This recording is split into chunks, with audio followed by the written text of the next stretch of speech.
Miss হবে না আপনার পছন্দের টিভি শো। দেখুন জি5 অ্যাপে একদম ফ্রি। অনাথ আশ্রমে লালিত পালিত হওয়া এমন একজন কেউ যাকে হুবহু জগদ্ধাত্রীর মতো দেখতে। তার মানে পৃথার কথা অনুযায়ী তার গলাটা খুব চেনা চেনা লাগলো। স্বয়ম্ভু কিছু হয়েছে? একটি মেয়ে রাস্তার পুরো ঘটনাটা প্রত্যক্ষ করেছে। ওইটুকু সময় সমস্ত কিছু বলে দিল। গাড়ির কি নাম্বার, গাড়ির কি মডেল, আনুমানিক কত স্পিডে যাচ্ছিল, গাড়ির ভেতরে কারা কারা ছিল, কিভাবে মারতে গেছিল, সমস্ত কিছু বলে দিল। সে কি? অদ্ভুত ক্ষমতা। এরকম ক্ষমতা তো পৃথিবীতে আমি একজনেরই দেখেছি, জাজ সান্না। কিন্তু এই আবার কে? বামা কণ্ঠ। বামা কণ্ঠ? হ্যাঁ হ্যাঁ বর্দি, বামা কণ্ঠ। নামটা তোমাকে বললো? না বর্দি, নাম কিছু বলেনি। আমি চলি। আমি জানি বামা কণ্ঠটা। If I am not wrong, ওটা কৌশিকী কিছু ভাবছো? না, কিছু না। আচ্ছা, আমি তাহলে কাকনের মেডিসিনগুলো নিয়ে আসি। হ্যাঁ ঠিক আছে।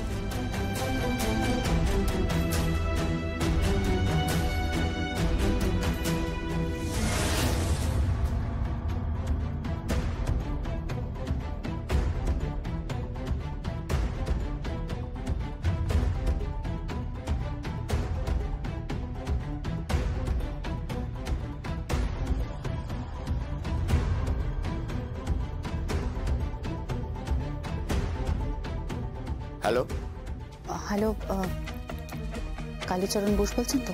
হ্যাঁ বলছি। হ্যাঁ, আমি কৌশিকী মুখার্জি বলছি। আমি বলছি কি যে দুর্গা কোথায় বলুন তো? দুর্গা তো একটু আগে বেরিয়েছিল, ওই তো ঘরে ঢুকছে। আচ্ছা ঠিক আছে ঠিক আছে, আপনি একবার একটু দুর্গাকে জিজ্ঞাসা করুন তো যে আজকে ও কোনো অ্যাক্সিডেন্টের উইটনেস হয়েছে কিনা। কি? হ্যাঁ মানে ওই কোনো অ্যাক্সিডেন্টের ও কি প্রত্যক্ষদর্শী ছিল? এই দুর্গা, দুর্গা শোন। কি? আচ্ছা কি হয়েছে? তুই কি কোনো অ্যাক্সিডেন্টের প্রত্যক্ষদর্শী? কেন? হ্যাঁ বলছে। ওকে একবার জিজ্ঞাসা করুন তো যে ও কি কোনো একটা মেয়েকে বাঁচিয়েছে। এই দুর্গা, দুর্গা এদিকে আয়, এদিকে আয়, আয় একবার। বলছি কি হয়েছে নাকি? আমি বলছি তুই কি একটা মেয়েকে বাঁচিয়েছিস? হ্যাঁ বাঁচিয়েছি। এই তুই তুই সব জানলি কি করে বলতো বুড়ো? এই ওসব কিছু না, তুই যা এখন, তুই যা, যা না। হ্যালো, আমি ঠিকই ধরেছি জানেন। কি? আজকে দুর্গা যাকে বাঁচিয়েছে না, সেই মেয়ের নাম হচ্ছে গিয়ে, সেই মেয়েটার নাম কাকন চ্যাটার্জি, আমার কন্যা সন্তান। এটা ওকে কিন্তু প্লিজ বলবেন না। সম্পর্কে আমার কন্যা ওর দিদি হয়, ওর দিদি।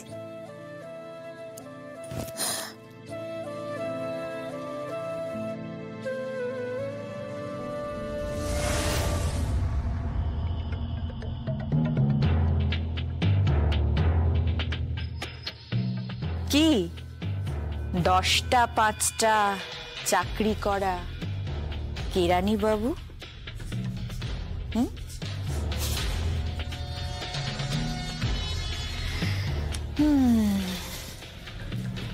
চাকুরিজীবী, কলম পিষছ আর ব্যাংকে টাকা ট্রান্সফার হয়ে যাচ্ছে। টিপিক্যাল চাকুরিজীবী, বুঝতে পেরেছ? তুমি একটা কাজ করো না, তুমি বাজারের থলি হাতে নিয়ে বাজার করতে চলে যাও। গাড়ি রেখেছো কেন? ছেড়ে দাও ছেড়ে দাও, বাসে ঝুলতে ঝুলতে যাও। এতদিন কাজ করে করে প্রমোশন পেয়ে পেয়ে কোথায় গেছো গো? কোথায় গেছো? ওই কৌশিকী মুখার্জি, ও থুরি থুরি থুরি থুরি, মালকিন কৌশিকী মুখার্জি, যার রুমে ঢুকতে গেলেও তার পারমিশন লাগে তোমার, তারপর অফিসে দেখা করতে গেলে অ্যাপয়েন্টমেন্ট লাগে। একটা অতি সাধারণ পাতি মানুষ হয়ে রয়ে গেছো। মেহেদি কাটা খায়, একদম নুনের ছিটে দেবে না বলে রাখলাম তোমাকে। যাও এখান থেকে, যাও এখান থেকে, একদম কাটা খায়, আমার নুনের ছিটে দেবে না। দাঁড়াও না, আর তো মাত্র কটা দিন, তারপর ড্রামা তো হবেই। যে দুর্গা মুখার্জির নামে সমস্ত সম্পত্তি হতে চলেছে, সমস্ত বিজনেস, এমনকি সমস্ত কিছু। আরে সেই মেয়েটাই তো নিখোঁজ, জাস্ট নিখোঁজ।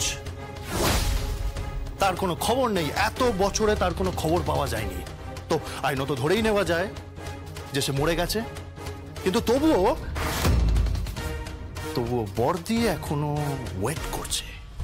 কেন? রাজনাথ মুখার্জি ওয়েট করছে কেন?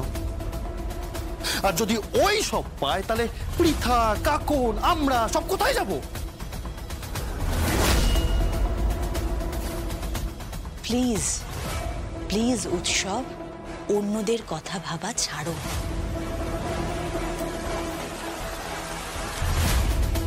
নিজের কথা ভাবো, নিজেদের কথা ভাবো। আমার মাথায় শুধু একটা কথাই ঘুরছে। কি কথা? পৃথা বলছিল ওই মেয়েটিকে নাকি হুবহু জগদ্ধাত্রীর মতো দেখতে। মানে যে মেয়েটার সাথে রাত্রিবেলা ওর ঝামেলা হয়েছিল, যে মেয়েটিকে নিয়ে স্বয়ম্ভু মুখার্জি খুব উঠে পড়ে লেগেছিল, খোঁজ করছিল, সেই মেয়েটি। আর সমস্যা সেখানে। কি সমস্যা? মেয়েটি আশ্রমে থাকে। আশ্রমে? কোন আশ্রমে? যে আশ্রমে উর্মিলা মুখার্জির ছেলে স্বয়ম্ভু মুখার্জি লালিত পালিত হয়েছে, সেই অনাথ আশ্রমে। এই মেহেদি, তুমি কি বলছো বলো তো? কি বলছো? তুমি বুঝতে পারছো না আমি কি বলছি? না, বুঝতে পারছি না। তা কি করে বুঝবে? যদি বুঝতে পারতে তাহলে এতদিনে ওই চেয়ারটাতে থাকতে। এই মেহেদি, প্লিজ, এই ফালতু সময় নষ্ট কর না। তোমার যা বলার তুমি বলো তো, কি বলতে চাও? ওই মেয়েটি ওই আশ্রমে থাকে। কি বলছো তুমি? অনাথ আশ্রমে লালিত পালিত হওয়া এমন একজন কেউ, যাকে হুবহু জগদ্ধাত্রীর মতো দেখতে। তার মানে পৃথার কথা অনুযায়ী হুবহু একরকম দেখতে, তাই তো?